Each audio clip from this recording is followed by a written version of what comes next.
It started the year quite promisingly, even hitting record highs above $3,000 an ounce at one point. But the global supply chain snarl in automotive chips has done palladium in, pushing the catalyst and emissions purifier for gasoline-powered cars to the bottom of the commodities heap, where the precious metal now sits with a year-to-date loss of almost 32%. Platinum, the catalyst and emissions purifier for diesel cars, isn't doing much better, with a 2021 loss of more than 14%.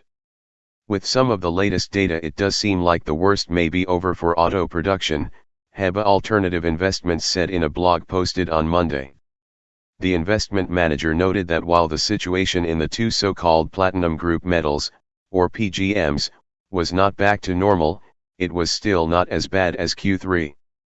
Thus, HEBA was surprised, it said, to see a large speculative short continuing in palladium despite improving auto production across the world. We've been tracking auto manufacturers and their outlook, and it seems like most have said the third quarter was the toughest and production is starting to pick up, HEBA said, noting that Toyota Motors, NYSETM, for instance, expected its December production to be on schedule for the first time in 7 months. The investment manager added. We also know that as production increases, automakers have a lot of ground to make up to get inventory back to more normal levels, which also is extremely bullish for anything auto-related including platinum and palladium. At under $1,685 in Tuesday's futures trade, palladium was at a very attractive price point, HEBA said. As such, it posits that next year might be a bumper year for palladium prices. Large speculative short position makes dramatic reversal possible, HEBA said, adding. 2022 may be a historic year for auto production as auto inventory rebuild commences from decade-low levels. Any price rise in palladium may be further exacerbated as auto purchase managers buy in advance of 2022 production increases. Just as witnessed with this year's price collapse, HEBA adds that we could see the reverse as auto manufacturers restock their inventory in a potentially historic production run for vehicles. There may be a rush to purchase as much PGMs as possible by these companies' purchase managers, especially if the price starts to rise. They were paying 30% more for palladium in 2019, it noted. September 2021 imports of palladium in particular were strong, with 213,000 ounces of palladium imported versus 178,000 in September 2020 and 241,000 in September 2019. Additionally, net imports minus exports, of palladium were higher than in 2019, with a net of 151,000 versus 140,000 in 2019, and only 9,000 in 2020. For the record, September 2019 was a normal year for auto production. But palladium, platinum technicals both weak.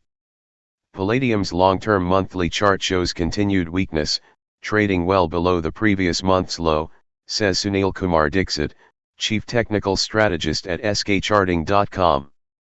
After falling straight like a hot potato for 7 months out of 8, palladium is not just oversold, it is extremely oversold, and the auto catalyst doesn't seem to have bottomed out yet, noted Dixit. As the 2021 calendar comes to a close, Dixit said he expected the spot price of palladium to extend its bearish move to test $1,585 and bounce back to the 50-month exponential moving average of $1,835 by the year end. The extremely oversold stochastic reading of 6.96/9.79 indicates possibilities of a reversal in the early months of the year 2022.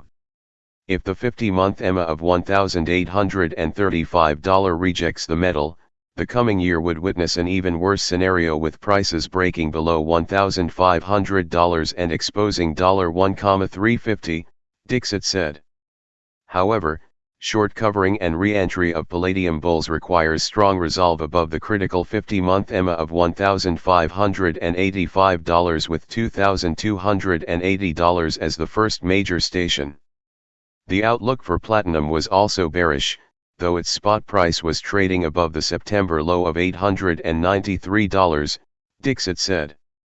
Oversold stochastic on the short to mid-term charts may cause platinum to experience some short covering above the 5-month EMA of $973 and the 10-month EMA of $1,004, retesting the middle Bollinger registered band of $1,010 and the 100-month simple moving average of $1,025.